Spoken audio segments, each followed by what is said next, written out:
Get ready to hear the truth about America on a show that's not immune to the facts with your host, Dan Bongino. All right, welcome to the Dan Bongino Show. Producer Joe, how are you today? I'm doing all right, Governor. How are you? Yes. Starting with a bit of a chuckle. Yeah. It was a great week. Got to go up to D.C., meet with the president on Friday, which was a lot of fun, folks. That was great. Just thrilling to be back. If you'll allow me a personal aside, kind of got me a little choked up on, on Friday, being back in the White House for the first time as a civilian and not a Secret Service agent. And, I said to the president at one point, it's pretty interesting. I used to stand at that post right outside your door 7 years ago as an agent, now being inside. It was an emotional moment. So what a really great guy. It was a real thrill. So I've got a lot to get to, including the disastrous interview by Andrew McCabe, former deputy director of the FBI, in 60 Minutes, where he basically admits to a coup. And I also want to get to, I almost wanted to do a weekend special about this, how I finally got to probe through the border bill,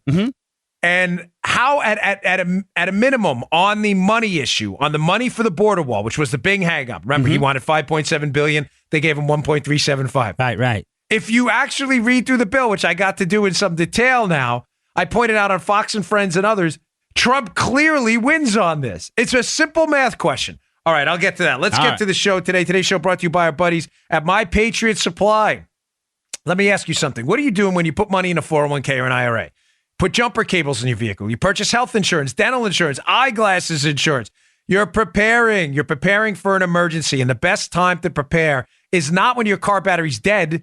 It's while your car battery's fresh. That way, when it does die, you have those jumper cables. You have to prepare now. Okay? That all makes sense. The same goes for building a food storage plan. Why would you not insure your food supply? It doesn't make any sense. Prepare for emergencies or disasters. I live down here in a hurricane zone in Florida. You have to prepare. Insure your food supply. Put yourself at ease and make sure you have this. The best way to prepare is with My Patriot Supply. This week, they're offering a food kit that averages 2,000 calories a day for 4 weeks. Go to my special site, preparewithdan.com, and you'll save $100 on it today. I have like 10 boxes of stuff.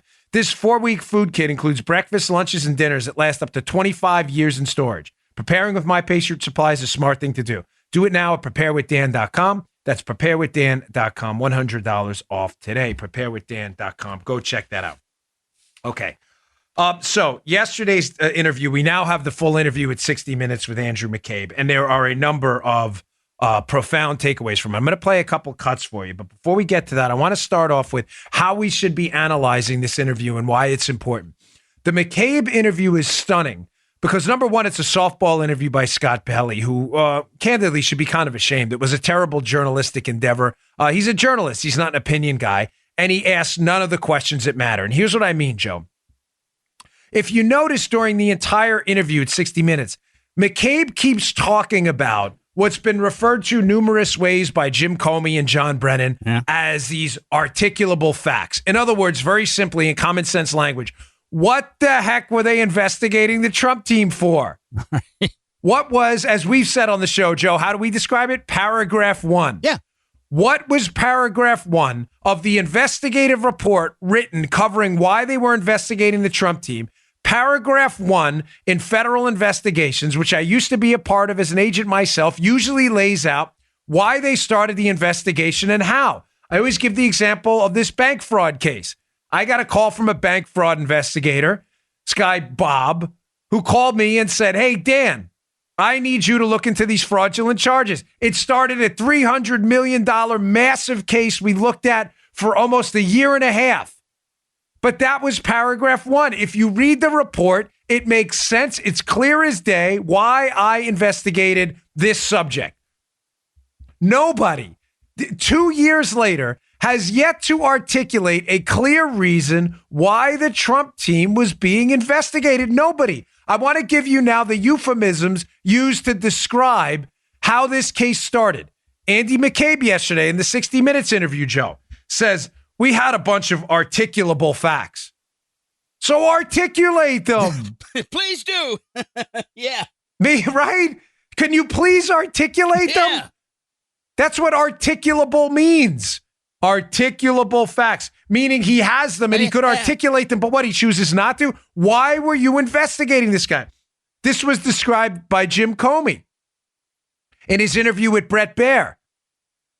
a while back, 6 months ago. You get the joke. Where he described to Brett Baer, Joe, a mosaic of facts. What is the mosaic of facts? Is anyone ever going to tell us? It was described by John Brennan as the I always laugh because John Brennan always tries to sound smarter than he really is. I spent some time around this guy. He's a goof. He's described it as the corpus of intelligence. Is anybody ever going to describe what this is? Joe, just put yourself in Trump's shoes, right? You're being investigated as a potential traitor to the United States for colluding with a foreign power, right? Yeah. And every time you ask why you're being investigated, someone goes, it's the corpus of intelligence. It's the mosaic of facts. It's the articulable facts, baby. Yeah. This is like the Austin Powers investigation. I'm waiting for Dr. Evil to put his pinky up to his, yeah, baby. Yeah. It's the articulable facts, Mr. Powers. It's the mosaic of facts. It's the corpus of intelligence. As he's petting that bald cat. Remember Dr. Evil? Petting, it's the corpus of intelligence, Mr. Powers. Nobody's yet described what it is. Nobody. And Scott Pelley, instead of asking real questions, listen, I don't know this guy and I don't like to do silly pylons for no reason, but this guy had the opportunity to pin Andy McCabe down for the first time on why exactly they were investigating the president's team during the campaign in 2016. And he totally punted. He punted. He walked off the field. He punted and he walked off. Matter of fact, he walked out of the stadium and asked him a bunch of softball questions. Folks, I was on Fox and Friends this morning in my regular Monday morning appearance, which I always encourage you to watch because I'm always kind of feisty, even when it's the 6:30 one. Sometimes I do it a little later, but it's typically at 6:30 in the morning. The president actually retweeted that, which I thought was interesting, where I indicated this was a coup, but I brought up this important point. This is the top-level lead takeaway from this interview. The predicate crime that led the FBI to investigate the Trump team still has not been explained. Now, why is that, Joe? Because you and I know what the predicate, quote, crime is. Mm-hmm. It's the dossier. Mm-hmm. Andy McCabe has already admitted as such.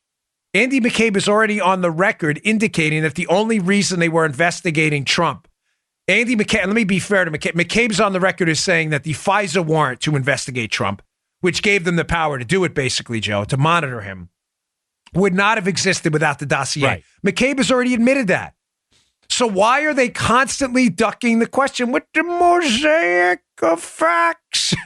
Because there is no mosaic, there is no corpus, and there are no articulable facts. There is only the dossier. Folks, let me just ask you this one simple question to all the libs who listen to the show.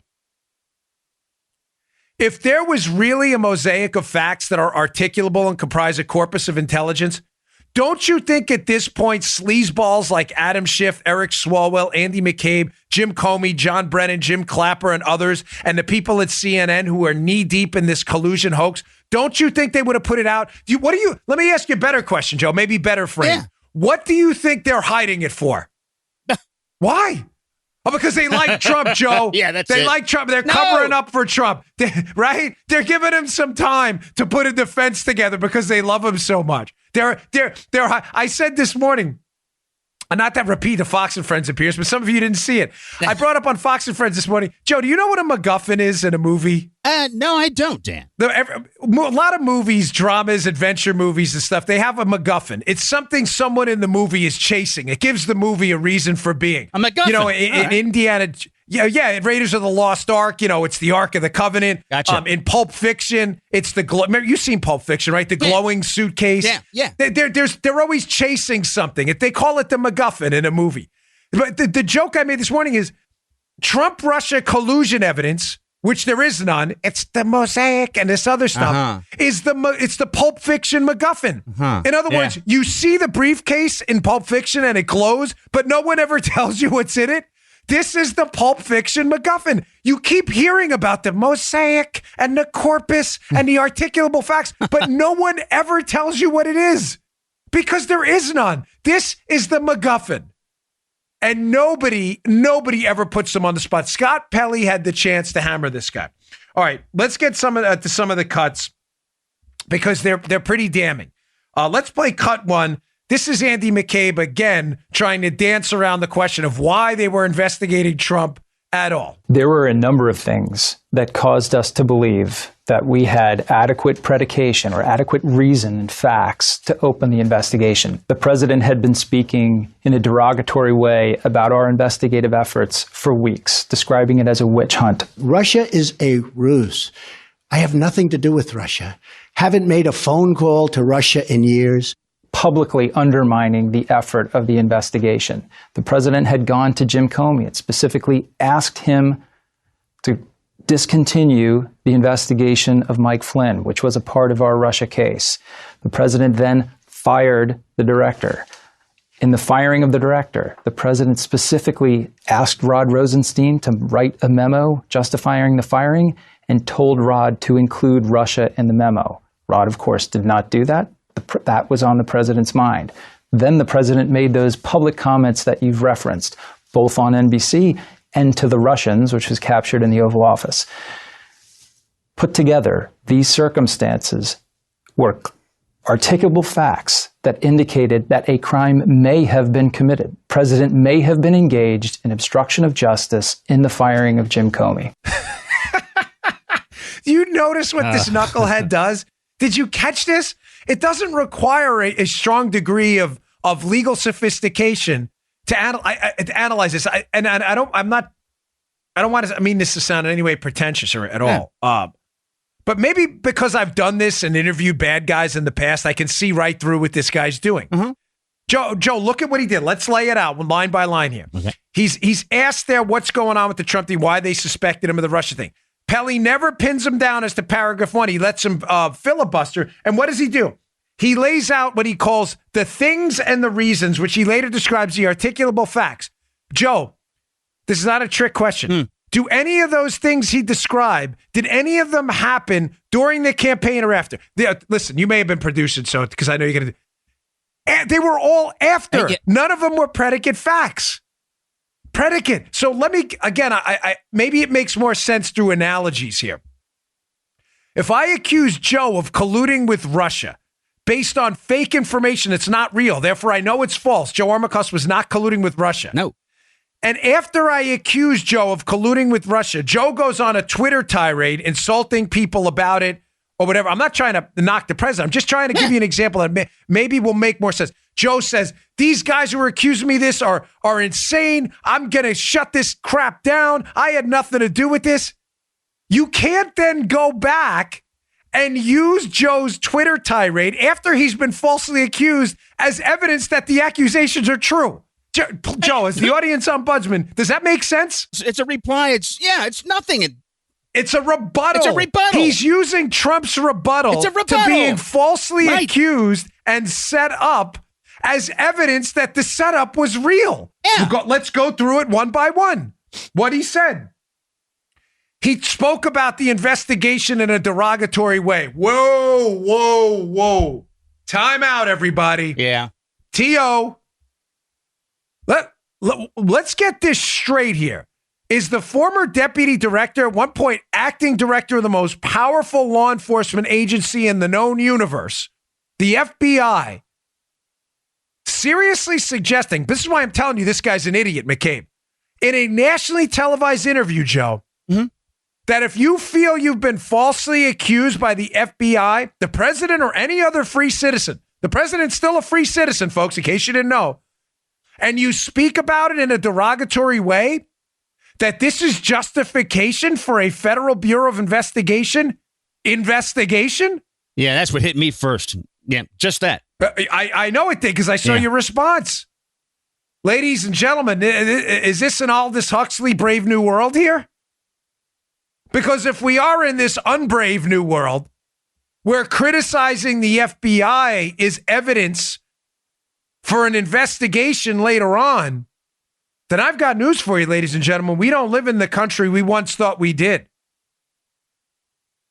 And if you think for a second people like me, and I know you and my listening audience, are going to shut down legitimate criticisms of upper echelon members of the management of the FBI because we're going to be intimidated by hack goons, police state tyrants like Andy McCabe? You're crazy. Oh, we should respect his service. No. I don't respect this man at all. Not a bit. Not one bit. Not an iota. This guy went on national television and advertised his efforts in a coup attempt on the President of the United States and then tried to justify it ex post facto with nonsensical data points that have nothing to do with why he started the investigation in the first place. So that was point one. He uses the president's comments about being targeted by the FBI as evidence why they targeted. Secondly, he brings up the Flynn investigation. He told us to drop the Flynn thing. He did not say that. The president did not tell Jim Comey, order him to drop the Flynn thing. Joe, how do we know they didn't drop the Flynn thing? Not a trick question. Because they didn't drop the Flynn thing. This was not a trick. I feel bad for Joe, because Joe's trying to produce it. I always set him up. Flynn, how do we know that he didn't, or Donald Trump, who could have, by the way, as a unitary executive, demanded that they drop the Flynn thing. The FBI works for Trump, the FBI, not the other way around. Right. How do we know he didn't order Jim Comey to drop the Flynn case? Because they didn't drop the Flynn case. Mike Flynn already pled guilty. What Trump said is, I hope you can make this go away. The president, out of some loyalty to Flynn, who makes a comment to an FBI director, hoping that an investigation can go away, is not obstructing an investigation that continued. Especially when it's already been documented that the president told Jim Comey in the White House that if he had any evidence of any of his satellite people acting in cahoots with the Russians, that he wanted them investigated. The media never reports that, folks. Trump asked Comey, he was genuinely curious if there was someone on his team involved with the Russians, because if they were, he knew nothing about it. He asked Comey to investigate it. So McCabe, again, suggesting that after all of the investigations had been ongoing into the Trump team, that Trump's comment about hoping it would go away for Flynn was a reason to start the investigation in the first place, is this police state hack, Andy McCabe, trying to reverse engineer a reason for an investigation he knows is corrupt. He goes down again and says, well, the firing of Comey, that's another one of his, Joe, articulable facts. His mosaic, according to Comey. The corpus of intelligence, according to Brennan. No, again.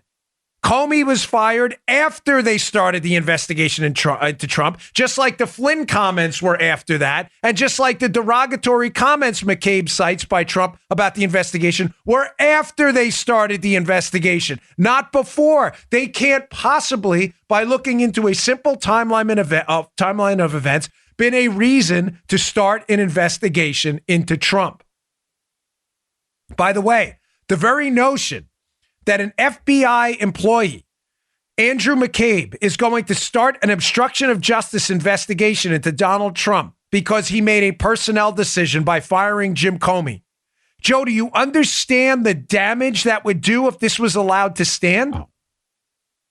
Think about this, Joe. Yeah. Again, sometimes stories and analogies work better. I want you to ask your liberal friends this. Say Donald Trump was to uncover some massive corruption through someone on his national security team, a source, the media, whatever it may be. Massive corruption at the upper levels of the FBI.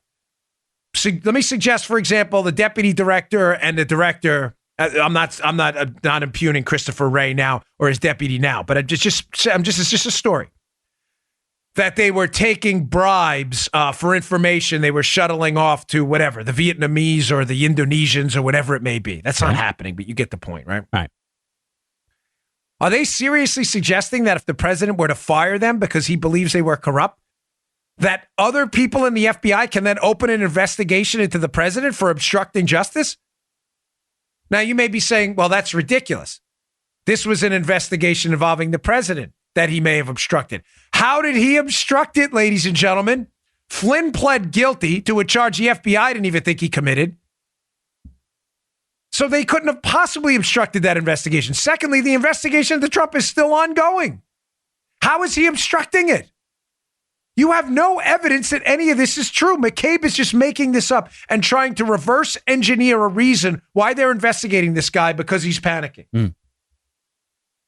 Finally, the most absurd reason of all. And he says, when you put all these together, this is my justification. This guy really is a moron. I'm not kidding, folks. The fact that he just laid out a bunch of nonsense reasons says this guy may be one of the dumbest guys on the planet. His final reason is, his public comments to NBC, where McCabe seems to indicate he told Lester Holt in an NBC interview that he fired Comey because of the Russia thing. That's not what he said. He said he fired Comey for these reasons, and then he said, and the Russia thing was on my mind. He did not say he fired Comey for the Russia thing. And even if he did fire Comey for missteps in the Russia investigation, it's still not obstruction. The FBI works for Trump. We don't elect the FBI. We elect Trump. There's a way to get rid of Trump. If you want to impeach him, they got to impeach him. You want to get him out of office electorally, you don't vote for him. The FBI does not make that decision. They don't override the will of hundreds of millions of voters. Not to mention, folks, one more thing. The insurance policy text. Remember the insurance policy text? The lead investigator in the case for the FBI, Peter Strzok, is texting an FBI lawyer he's having an affair with, Lisa Page. This is in August of 2016, Joe, in the middle of the campaign season.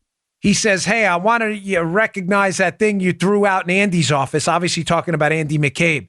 It's like an insurance policy in case we die before 40. What is he talking about? Do you notice all these things McCabe referenced as a reason for starting the Trump investigation happened way after that August 2016 text? Joe, McCabe's in deep trouble. Yeah.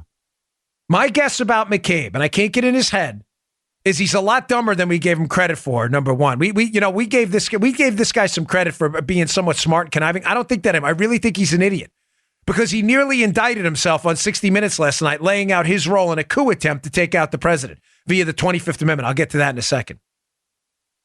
But I think McCabe is in a world of trouble, Joe. I think McCabe knows he's under grand jury investigation, which he is, been confirmed by multiple outlets. And I think McCabe is sensing jail time in his future. McCabe is in a world of trouble. One more comment before I get to the second cut here. In this next cut, he talks about the 25th Amendment, where the cabinet and the vice president can remove a president from office who's physically or mentally incapacitated. Completely ridiculous, does not apply here at all. But he describes his discussions here. But what's fascinating here, Joe, is McCabe, when McCabe was being investigated by the IG for lying to FBI agents who interviewed McCabe, follow me here, Joe. Okay. McCabe lied to FBI agents about leaks to the media. He was the source on these very specific leaks about the Hillary Clinton email investigation. Right. He lied 3 times, Joe.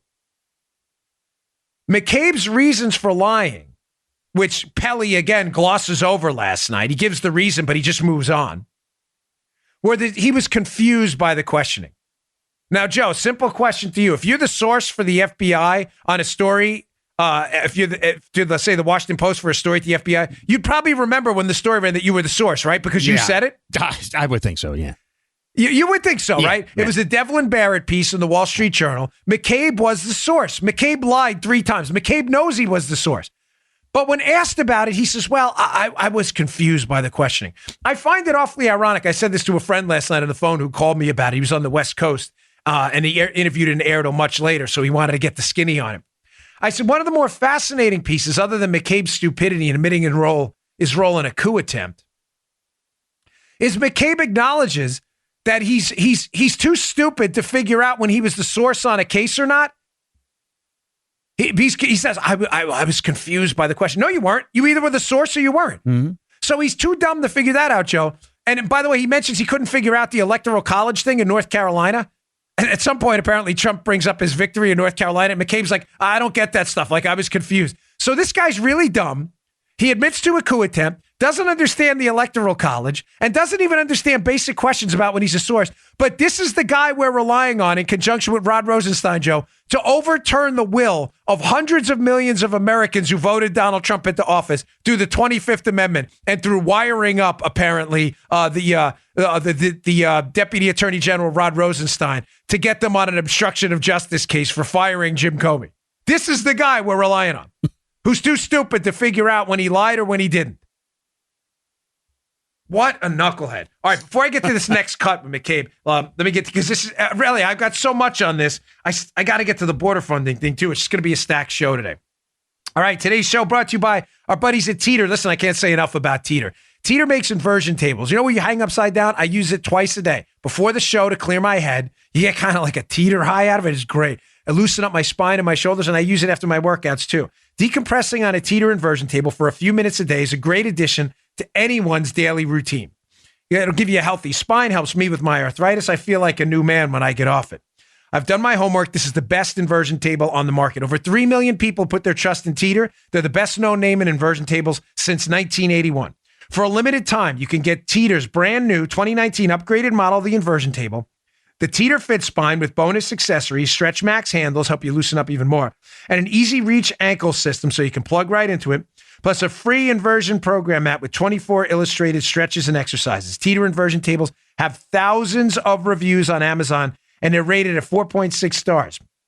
And with this deal, you'll get $150 off when you go to teeter.com/Dan. Teeter, teeter.com/Dan. You'll get free shipping, free returns, and a 60-day money-back guarantee. So there's absolutely no risk for you to try it out. I just recommended this to an old neighbor this weekend.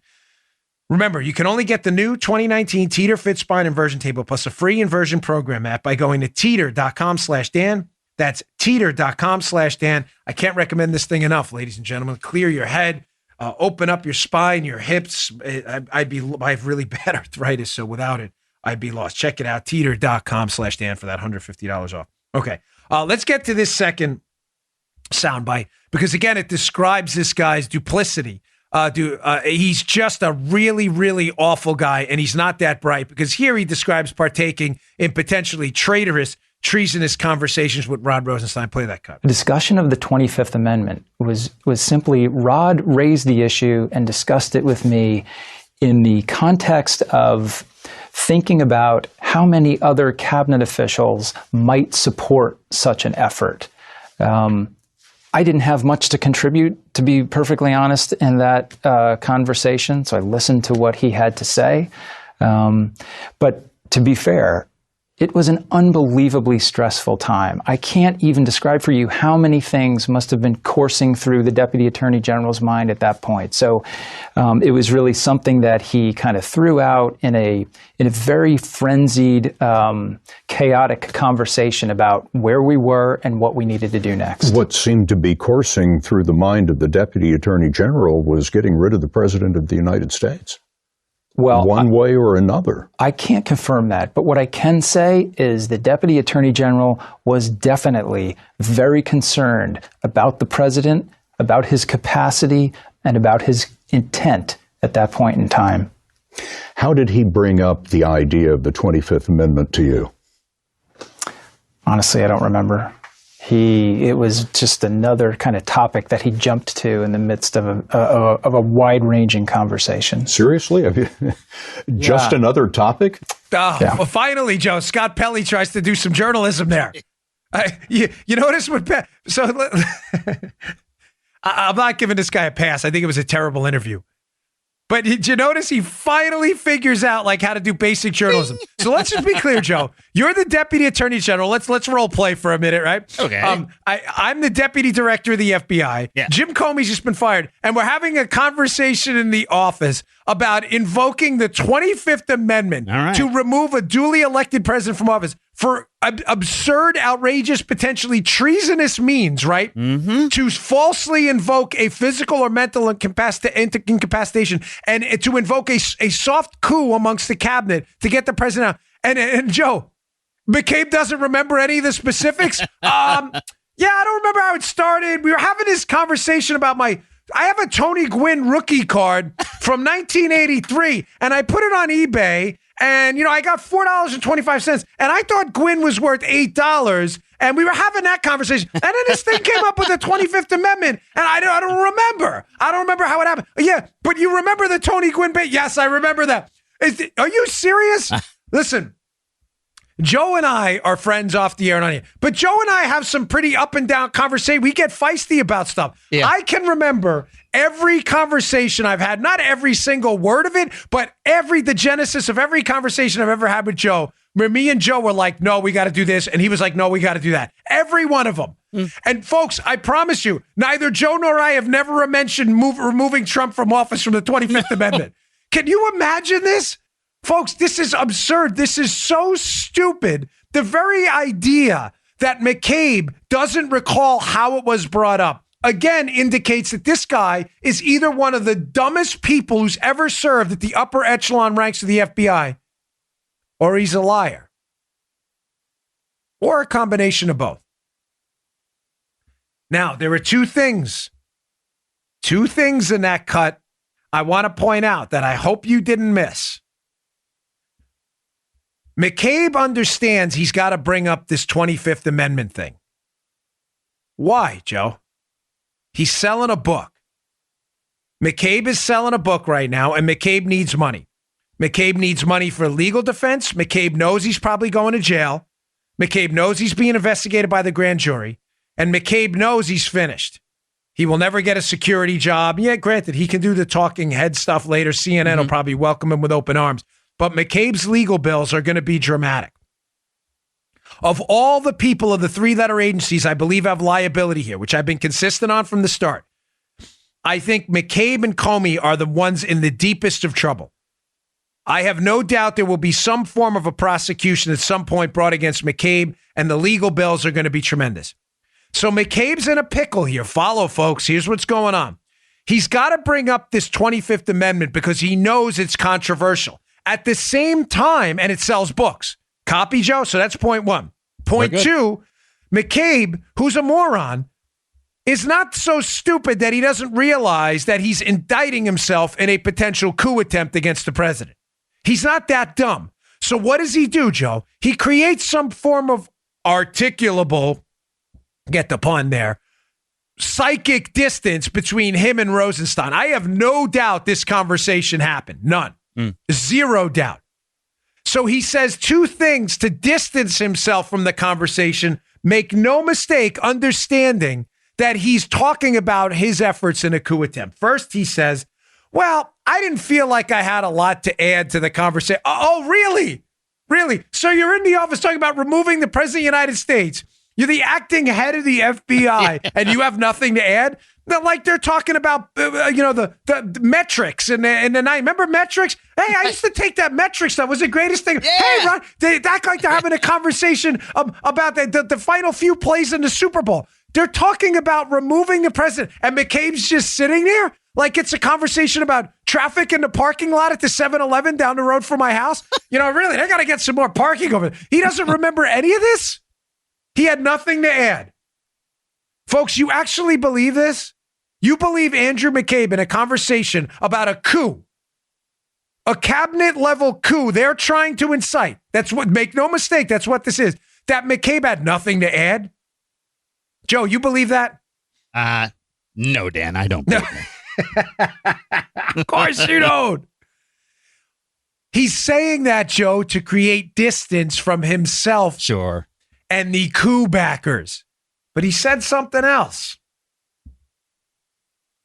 He's like, yeah, listen, I can't really comment on the specifics of how all that would have went down. You can't comment on it. Again, this is him saying that he had nothing to add, and he couldn't comment really on what was going on and what was going on in the conversation. Him trying to pull himself out of it while talking about it simultaneously to sell books on this controversial coup attempt that happened. That's why he's putting the blame on Rosenstein. There were two specific points here where he removes himself from the conversation, almost speaks about it in the third person. Well, I can't really comment on how the conversation started. I don't remember. I wouldn't be surprised if McCabe had some role in initiating the conversation. And secondly, I didn't really have anything to add. Sorry, folks. I don't believe either one of those things. Now, I've got a couple more things to get to here. So before I get to that, I want to bring up a brilliant piece by Kim Strassel in the Wall Street Journal. I believe it was put out this weekend. She writes for Potomac Watch. It's a really good site in her op-ed column. Kim Strassel is up there with John Solomon and Byron York. You got Jeff Carlson over at Epic Times and Chuck Ross. People I want to give a hat tip to have been doing really terrific work on this case. It's not just us, folks. I mean, I appreciate all your accolades for our book and everything, but we're a small piece in a really big one spoke in a big wheel. Strassel writes kind of about what I hinted to before, folks, that if we're in this unbrave new world where the FBI single-handedly can remove a president they don't like, attempt a cabinet-level coup, initiate investigations because they just don't like the president's comments about their investigations, investigate the president because of a dossier and political oppo research. If we're in this place, these are the questions Kim Strassel asks in her piece. So let me read from the piece. She says, and she lays out the questions we all need answered. Whether the Justice Department and the FBI's most controversial actions were appropriate. Is it acceptable for the FBI to use oppo research as an excuse to surveil a political campaign? To use back channels to stay in touch with sources it fired? Remember, they fired Chris Steele, deemed him unsuitable for use. That's their quote, not mine. And then brought him back to talk to Bruce Orr in the Department of Justice to shuttle back to the FBI. Back to the piece. To open counterintelligence investigations as opposed to criminal ones into political figures? Why would they open a counterintelligence investigation, Joe, and not a criminal one? Because a counterintelligence investigation can leave it almost open-ended, ladies and gentlemen. They never have to produce articulable, pun intended, facts that actually lead to an indictment, a complaint, or an information that has to go into a court of law that would be disclosed to the public. Those documents would be disclosed to the public. In other words, their lack of information in a criminal case, in an indictment that was clearly nonsense, was crap, was garbage, would be disclosed to the public. Not so, Joe, in a CI investigation where it goes into a FISA court where the proceedings are what? Secret. Yeah. She goes on. To actively hide those investigations from congressional oversight. Remember, the quote we've played multiple times. Jim Comey in front of Elise Stefanik in the Congressional Oversight Committee, where he's supposed to notify Congress about investigations that are sensitive every 3 months. He waits 8 months to notify Congress after Trump's elected because he clearly knows that now they know about it. And when asked why he didn't notify Congress quarterly about this investigation into Trump, he says, well, because it was sensitive. That's the reason for the notification, knucklehead. She goes on. To hold meetings about removing presidents? This is what we're doing now? Folks, we need answers to these questions. If the answer to any of these is yes, Americans deserve to know that this is the brave new world they live in. Amen, Kimberly Strassel. What an excellent, excellent piece. I cannot recommend her column enough in Potomac Watch. Listen, I know with the Wall Street Journal, sometimes they can be a little left to center on immigration issues and others. That's fine. I mean, you subscribe, don't subscribe to your thing. Disclosure, I do work for Fox News, and Fox News Corp owns the Wall Street Journal, but I have no business relationship with the Wall Street Journal whatsoever. But some of the columns in there, especially hers, are definitely worth your time. I can't say that enough. Really, really good stuff. All right, I've got a ton of other stuff to get to, including the Border Patrol spending, which my wife heard me on Fox on Friday, and she thought I was confusing. And like Joe Pesci, Joe, I'm here to unconfuse you about why Trump won this. I'm just going to give you simple math. If you believe in math, you'll see why Trump completely smoked out the Democrats on the border wall funding.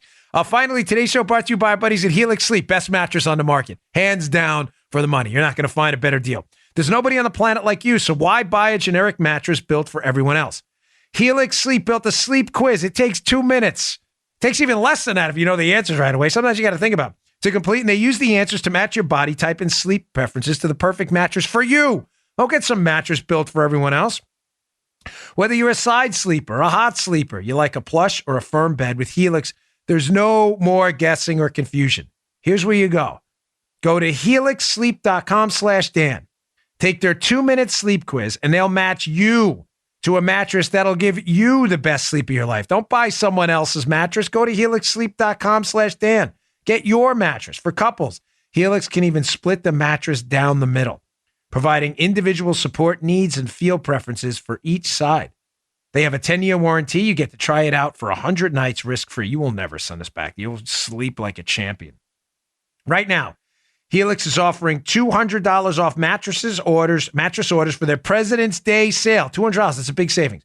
Get up to $200 off at helixsleep.com/Dan. That's helixsleep.com/Dan for $200 off your mattress order for their President's Day sale going on right now. helixsleep.com/Dan. Yeah, baby. Yeah, baby. Yeah. I don't even know where I get that from. All right.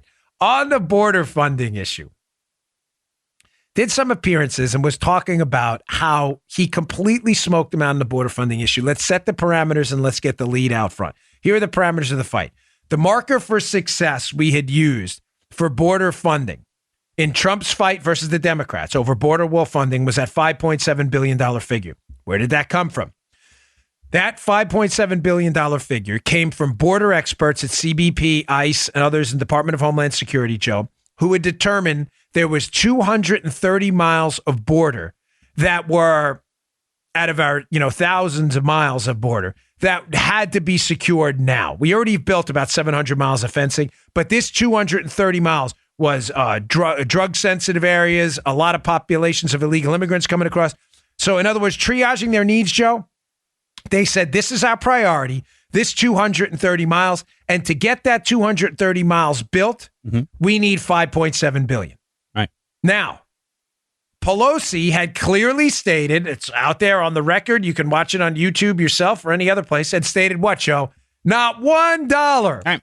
We're not going to, that's her exact quote, we're not going to give him $1 for this border, this 230 miles of fencing or wall that had to go up.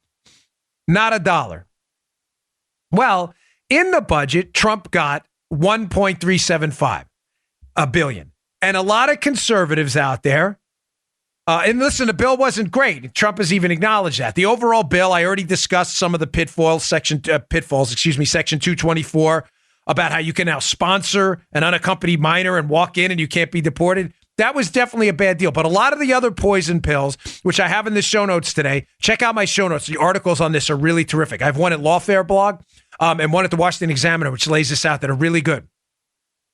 Yeah, Paula put it up there by Paul Bedard. A lot of the poison pills were taken out. The restrictions on ICE detention beds, Joe, not only aren't there anymore, the bed limits were up 44%. The cap on ICE funding was dumped. ICE funding, ICE CBP is up 7%. Two huge wins. But on the real fight where conservatives were like, we got smoked, Joe. The Democrats beat us. We only got $1.375 billion in funding and we needed 5.7. We lost. So I started looking through the bill, reading some pieces, dealing with my audience over email, which is always good at pointing out some stuff. And Con Carroll, hat tip Mike Lee's office, had a fascinating thread where he pointed out some interesting little tidbits I looked up, Joe. So keep this in mind. The sequence of the spending matters here. The order of the spending. So we're trying to get to $5.7 billion. He's already got 1.375.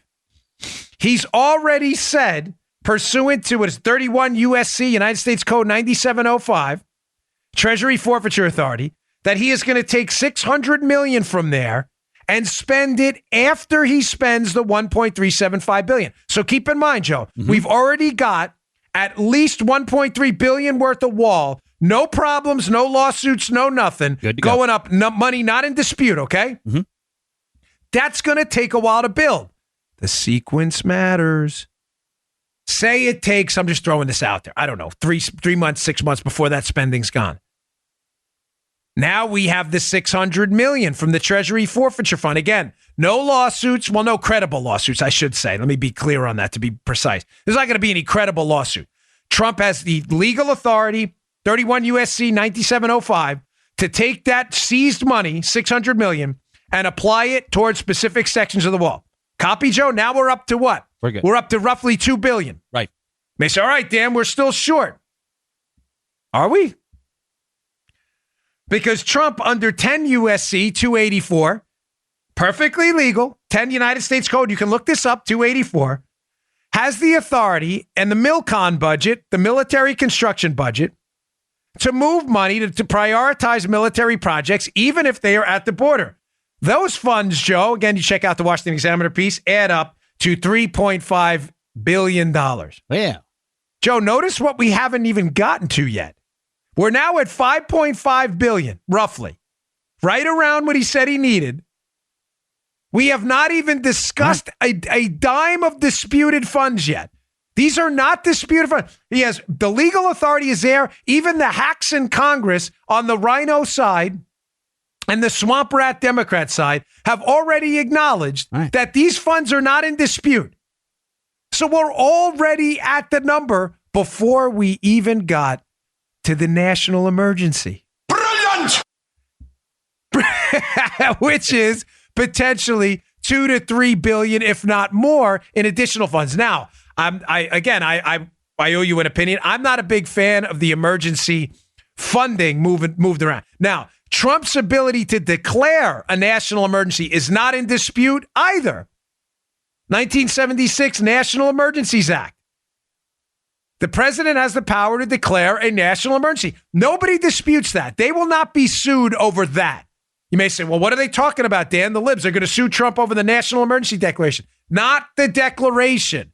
They're going to sue him over moving the money. But Joe, the sequence matters, buddy. By the time this is where Trump constantly smokes these idiots out. By the time he's even gotten to that lawsuit and that disputed money for the National Emergency Act, moving the funds around to spend them on the border, he's already spent the $5.5 billion he needed to build the wall he told you he was going to build. Folks, listen to me. I am not some acolyte here. Just read. I'm giving you the facts. I gave you the bill. I gave you the titles on the United States Code and the sections you can read yourself. I gave you the amounts of money. This is all publicly out there. He already won that fight. Please tell me, using simple mathematics, if you wouldn't mind, how he lost the fight for $5.7 billion if he's already within striking distance of that number, dealing with a Democrat Congress before one lawsuit's even been filed over the funding. Now, here's where it gets better. The sequence of the spending, Joe, matters. Right. Now, Joe, you're not a lawyer. I'm not a lawyer, but you don't have to be a lawyer to understand the basics of legal theory, right? Right. This is common sense stuff. You can't sue, and read Lawfare blog. I'll have it in the show notes today, right? You cannot sue regarding the expenditure of funds that haven't been spent. So where Trump has them in the corner again is by the time he spends the allocated funds, $1.375 billion, no dispute. The $600 million in Treasury funds, again, no dispute. The $3.5 billion in military construction funds, again, no dispute. Folks, Trump could be in his second term of the presidency with a Republican Congress back, and these lawsuits won't even matter because he'll have what he can do, Joe, is he can decide at that point he doesn't need to move those funds around, and he can just go back to the standard appropriations procedure. How do you like Again, that not corpus a fan of information? How do you like that mosaic? How do you like those articulable facts? How do you like that? What was the cat's name? What was it? Do you remember the cat's name from What's About the Little Ball? Like Mr. Giggles or something. Now I'm going to get 1,000 emails today. Captain Giggles or something. I used to love those movies. They were hysterical. How do you like those articulable facts? He's already beaten these idiots. Ew. It's obvious. Just do the math. It's simple math. Nancy Pelosi's position was clear. You are not going to get $1. Trump's position was clear. I need $5.7 billion. The bill passes. Trump gets $5.5 billion before one lawsuit can even be filed, because you can't file a lawsuit about the national emergency funds before they're spent, and they won't be spent probably for years. And at that point, Trump could be out of office. He already got his thing.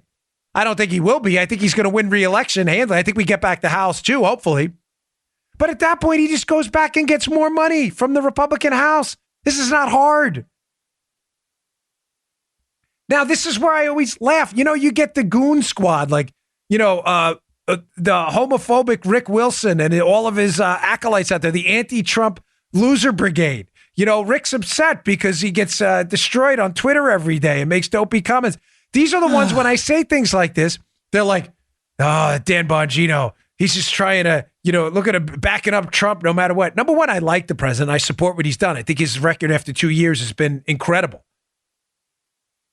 But, Joe, how do you dispute the common sense math I just laid out? You're just making yourself look like a fool. Yeah. The border fight, he clearly won. There's no doubt. The funding matters. But having said that, the overall bill, there were issues. And you can refer to my show on Friday with Section 224, which could be trouble. But the Trump administration is saying that 224, which allows people to bring in unaccompanied minors claiming to be a sponsor and they can't be deported. The Trump administration is saying now that they are going to be very, very strict on who can be defined as a sponsor. So we'll see. But I think this was a huge victory on the funding issue. Okay. I want to play, speaking of the border, a great cut. A guy who's become a friend, a really, really nice guy. Have you seen Mark Morgan, Joe, on Fox? You probably have. You may not remember the name, but he was one of the border chiefs under Barack Obama. Yeah, I remember. Yeah, you've seen him on. Mm-hmm. He's been on a lot lately on Fox, and he's very good, extremely articulate with the articulable facts. But this guy actually has articulable facts. He knows his stuff. He's been on Fox, and I was talking with him a little bit, and he decided to do a hit on CNN, which I was like, wow, why'd you do that to yourself? But the hit turned out to be great. It's a long one. But Joe edited it down to about a minute and a half where the CNN interviewer tries to, and keep in mind, this guy was one of the border chiefs under Obama, so nobody knows the border better than him. He's also a former FBI agent, and I believe he was a Marine too. He's a really bright guy who, again, I've come to consider a friend. This is the CNN woman, forgive me, I don't remember her name, trying to confront him, the border expert, on drugs and interdiction at the border, and it doesn't end well for her. Play that cut. President said it's wrong, that it's a lie, that most drugs come through ports of entry. Sure, we do know there are drugs that are coming as well across the border in between ports of entry, but it's DEA, it's Customs and Border Statistics that tell us otherwise. Do you have a problem with the president misleading the public on this? Again, maybe he's twisting the facts here. There is some, we know, of drugs coming across in between ports of entry, but that's not the majority. So that's false. So actually, your previous guest is twisting it. So let's break that down a little bit. So the statistics, we're talking about those drugs that are actually interdicted. And if you look at meth, heroin, cocaine, and fentanyl, the majority this interdicted comes at the ports. But if you throw in marijuana, which a lot of people don't want to talk about, pound for pound, the overall drugs, more are actually seized in between the ports. The other element that no everyone ever talks to, especially on this show, is the fact that the border is 60% porous, meaning there's not enough technology, personnel, or infrastructure to adequately safeguard the border. 60% on it. We don't know what's getting through. So the experts will tell you, for every pound of narcotics that's seized in between the ports, there are countless that's getting through that we'll never know. So the president is right on that. I really appreciate your perspective. Thanks for smoking me out on my own show, make me look like an idiot. So, I said to Mark, why'd you do that? But now I'm glad he did. So, Mark, I know you listen to my show, thank you for doing it. Maybe you should go back on and do that some more on some of these liberal shows, because that woman looked really awful. She looked terrible. She was made to look like a fool on her own show. But Mark, the reason I wanted to play that cut was because this is something I wish talking heads in the space, I don't mean that as a pejorative, but people go on TV and espouse a conservative position. I wish they would do more. Joe, there's a thing in economics, that goes, you can't prove a counterfactual. In other words, if I were to ask you, Joe, right now, well, what would the economy look like if Trump hadn't cut taxes? You can speculate all you want. I mean, right? Fairly enough. But you have no idea. Why? Because he did cut taxes. You have no idea what would happen. In other words, you can't prove a counterfactual. I can't prove to you what would have happened if, Glass-Steagall wasn't revoked, what would have happened to the housing crisis? Nobody knows. You understand by tautologically, it's only a guess. Joe has no idea what would have happened if Trump didn't cut taxes, because he did. You can guess, you can make assumptions, but it is a guess. It will never be a fact. I wish more people would call out attempts to prove counterfactuals like Mark just brilliantly did on CNN, where the anchor of the show makes a really stupid point. Hey, listen, we know a lot of the drugs that are interdicted or stopped, they're stopped at the ports of entry. So? Hey, Mark makes the point, how do you know about the drugs that are getting in through the porous border? The answer is we don't, because they're not interdicted. Joe, are you tracking? Yeah. She's asking him to quantify the amount of drugs that would be stopped not at ports of entry, in other words, at our open border, despite the fact that we didn't stop them. I have no idea how many piles of fentanyl, weed, cocaine, processed cocaine, crack, I don't know. Opiates are coming across our southern border. Why? Because we haven't stopped it and we didn't catch them.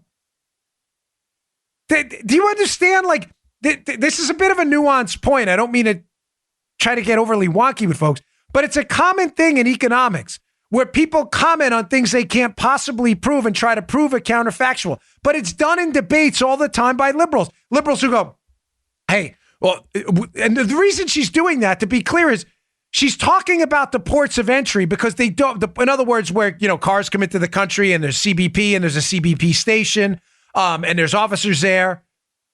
Because they don't want a border wall. The woman's clearly a liberal. They don't want to stop illegals because they want illegal immigrants in the country. So what they do is they constantly emphasize security at the ports of entry, Joe, only because they don't want security anywhere else. So they say stupid things like, well, there's not really a drug problem between the ports of entry on our open borders because most of the drugs are stopped at the ports of entry. No kidding. No Sherlock. We don't know how many piles of drugs are getting in at unsecured, but because they're unsecured. Like, Mark's a smart guy, and I'm really glad he caught this. I'm just encouraging you out there, those of you who go do TV, listen to the show, and who debate your liberal friends, to point out you cannot prove a counterfactual. You making a statement like drugs are a bigger problem at ports of entry because they're caught there and not on our open borders are making one of the dumbest points I've ever heard in the history of humankind. Of course, because we're not catching it at our open borders because they're open. Please quantify to me how many, in your counterfactual, how many pounds or kilos of cocaine would have been stopped at the border? Tell me. Well, I don't know. Well, why don't you know? Because it wasn't stopped. Oh, man, this is just so stupid. All right, well, one last thing. Really good article up at Legal Insurrection today. Hat tip, William Jacobson runs that site. Really great site. I have one of his articles in the show notes where he lines out, folks, what's happening with the MAGA movement right now, the Make America Great Again movement. Ladies and gentlemen, it's a warning, and I encourage you to read the piece. The same thing happened to the Tea Party movement, the movement that drove me into politics as well. Joe, remember the early days of the Tea Party movement? Everything was evidence of Tea Party racism and as what William Jacobson calls Tea Party eliminationists. In other words, people in the Tea Party wanted to knock off and get rid of anyone else and were going after liberals. And I mean, well, most of those stories that made it into media were later debunked as being media fairy tales about Tea Party people. Remember the Gabby Gifford shooting, tried to blame it on the Tea Party guy. The Boston Marathon bomber tried to blame him on right-wing violence.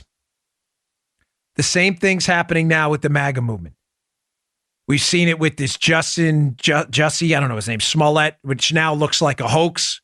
We've seen it with the Covington kids, all the false stories about Don Jr.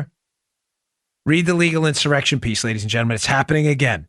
And how we fight back is we constantly discredit these media loons who, again, I will openly and vigorously defend a free press, even when they're unfair. But when they're unfair, we will discredit these lunatics and make them the tabloid journalists they are. Because they're hacks, and they're trying to pull the same crap again with the MAGA movement. Read the piece. Check it out. It's a good one. All right, folks, thanks again for tuning in. I really appreciate it. Please subscribe to the show on iTunes if you have an iPhone. You can also follow the show, clicking the follow button on iHeartRadio. It's all free, but the subscriptions are what help us move up the charts and helps other people find the content of the show. We're all word of mouth, folks. We do very little advertising. It's all you. The show's grown with you, so you're part of my family, and I really appreciate it. Hey, thanks again for tuning in. I'll see you all tomorrow. You just heard The Dan Bongino Show. You can also get Dan's podcasts on iTunes or SoundCloud. And follow Dan on Twitter 24/7 @DBongino.